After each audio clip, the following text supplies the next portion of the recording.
రాకాలోకంకి స్వాగతం. ఈ కంటెంట్ మీకు నచ్చినట్టయితే లైక్ చేయండి, మీ బంధుమిత్రులకు షేర్ చేయండి. ఇప్పటివరకు సబ్స్క్రైబ్ చేసుకోకపోతే సబ్స్క్రైబ్ బటన్ నొక్కండి, అదేవిధంగా బెల్ ఐకాన్ని కూడా నొక్కటం మర్చిపోకండి.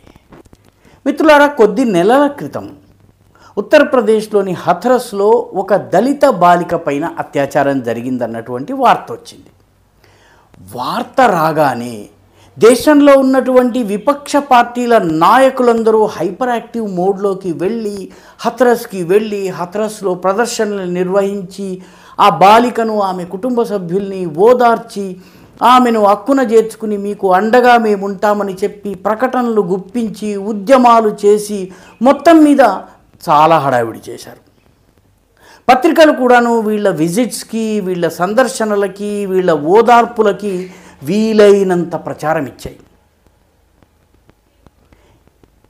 కానీ కొద్ది రోజుల క్రితమే కలకత్తాలో ఒక డ్యూటీ డాక్టర్గా పనిచేస్తున్నటువంటి ఒక ఇంటర్ని, ఆమె 36 గంటలు పూర్తిగా డ్యూటీ చేసి అలసిపోయి రెస్ట్ రూమ్ లేకుండా, విశ్రాంతి తీసుకునే ప్లేస్ లేకుండా సెమినార్ గృహంలోకి వెళితే సెమినార్ గృహంలో ఆమె పైన రేపు జరిగింది. ఈ రేపు ఎంతమంది చేశారు అన్నది అనేక అనుమానాలు ఉన్నాయి. ఒకరే చేశారని చెప్తున్నారు. ఆ వ్యక్తి తృణమూల్ కాంగ్రెస్ కార్యకర్త. కానీ అతన్ని కాపాడేందుకు ఆ మెడికల్ కాలేజ్ ప్రిన్సిపల్ దగ్గర నుంచి, అక్కడ ఉన్నటువంటి రాజకీయ నాయకుల దగ్గర నుంచి, తృణమూల్ వ్యవస్థ నుంచి పోలీసుల దాకా అందరూ రంగంలోకి దిగారు. చివరికి దాని గురించి మాట్లాడే వాళ్ళందరినీ జైల్లో పెడుతున్నారు. తమాషా ఏంటంటే, ఇంతటి ఘోరమైన అత్యాచారం జరిగి ఇంత క్రూరంగా అడ్మినిస్ట్రేషన్ వ్యవహరిస్తున్నప్పుడు, ఇంత నిర్లిప్తంగా రాష్ట్ర ప్రభుత్వం వ్యవహరిస్తున్నప్పుడు, ఈ ఉద్యమాలు చేసేటటువంటి బ్యాచ్, ఈ లెఫ్ట్ లిబరల్ బ్యాచ్, కొవ్వొత్తులు తీసుకుని రోడ్డు మీదకి వచ్చేటటువంటి బ్యాచ్, వీళ్ళందరూ ఎక్కడికి పోయారు? వీళ్ళందరూ కలకత్తాకి వెళ్ళి ఆ బాధిత కుటుంబ సభ్యురాలి, ఆ బాధిత మహిళ యొక్క కుటుంబ సభ్యుల్ని పలకరించే పని ఎందుకు చేయటం లేదు? పత్రికలకు ప్రకటనలు ఎందుకు ఇవ్వటం లేదు? ఉద్యమాలు ఎందుకు చేయటం లేదు? రాహుల్ గాంధీ ఎందుకు మౌనంగా ఉన్నారు? హథరస్ గురించి మాట్లాడిన ఆయన, హథరస్ గురించి ఆల్మోస్ట్ నేల మీద పాకినంత పనిచేసినటువంటి వ్యక్తి కలకత్తాకి ఎందుకు వెళ్ళటం లేదు? ఈ ప్రశ్న సహజంగానే భారతదేశపు ప్రజలు అడిగేటటువంటి ప్రశ్న ఇది. మీడియా కూడా మొదటి 4-5 రోజుల వరకు కలకత్తా రేప్ కేసుని, మెడికల్ కాలేజ్ రేప్ కేసుని ట్రీట్ చేసిన పద్ధతి చూస్తే, దానికి సంబంధించిన వార్తలు బెంగాల్లో రాలేదు. దానికి సంబంధించినటువంటి వార్తలు నేషనల్ మీడియాలో లోపలి పేజీల్లో వచ్చిన తరువాత అది పుంజుకున్నది. ఇప్పుడు తప్పనిసరి పరిస్థితుల్లో దాని గురించి మాట్లాడుతున్నారు. ఈ 2 నాల్కల ధోరణులు ఎందుకు?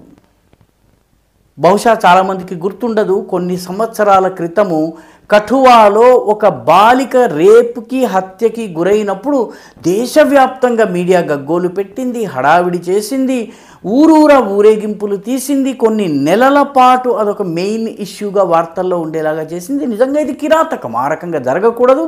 చేసిన వాడి మతంతో సంబంధం లేకుండా కఠినాతి కఠినమైన శిక్ష పడాలి. తరువాత మధ్యప్రదేశ్లో ఒక హిందూ మైనర్ బాలిక పైన ఇంతకన్నా క్రూరమైన అత్యాచారం జరిగింది. దాని గురించి ఎవరూ మాట్లాడటం లేదు, దాని గురించి ఎవరూ పలకరించటం లేదు, కనీసం స్టేట్మెంట్ సైతం రాలేదు. గతేడాది సెప్టెంబర్ అక్టోబర్ ప్రాంతంలో మణిపూర్లో 2 కుకీ మహిళల్ని వివస్త్రలు చేసిన సంఘటన పైన దేశం అట్టుడికింది. మీడియా దాని గురించి రోజుల తరబడి కథనాన్ని వెలువరించింది. లెఫ్ట్ ఇల్లిబరల్స్ ఎవరైతే ఉన్నారో వాళ్ళందరూ కూడాను హడావిడి చేశారు, మాట్లాడారు. అదే తరహా సంఘటన బీజేపీకి ఓటు వేసిన కారణంగా 2 గిరిజన మహిళల్ని వివస్త్రలు చేసి బెంగాల్లో ఊరేగించారు. ఒక్కరూ మాట్లాడలేదు, పత్రికలు దాని గురించి మాట్లాడలేదు. ఈ నాయకులు, మహిళలో పక్షపాతులుగా పేర్కొన్నటువంటి వాళ్ళు ఎవ్వరూ పలకరించలేదు. ఎందుకు ఇలా జరుగుతుంది? అంటే ఒకే తరహా సంఘటనని కూడాను వేర్వేరు తూకం రాళ్లతో, బాట్లతో కొలిచేటటువంటి ఒక విచిత్రమైన, విడ్డూరమైన విధానం ఏమైనా ఉందా? రాహుల్ గాంధీకి వివాహమైందని, అతనికి అనేక వివాహేతర సంబంధాలు ఉన్నాయని, అతనికి పిల్లలు కూడా ఉన్నాయని సలాహుద్దీన్ చౌదరి అనేటటువంటి బంగ్లాదేశీ జర్నలిస్టు ఒక కథనాన్ని వెలువరించారు. దాని గురించి మన మీడియా మాట్లాడదు. జశోదాబెన్, ప్రధానమంత్రి నరేంద్ర మోదీ భార్య అయినటువంటి జశోదాబెన్కి సంబంధించి తుమ్మినా దగ్గినా దానిని పెద్ద వార్తగా చేస్తారు. ఈ రెండు నాల్కల ధోరణి ఎందుకు? ప్రజలు దీన్ని ఎందుకు ప్రశ్నించటం లేదు? అదేవిధంగా మీడియాలో దీని గురించి ఆత్మపరిశీలన ఎందుకు జరగటం లేదు? ఒకే తరహా సంఘటన జరిగినప్పుడు దానిలో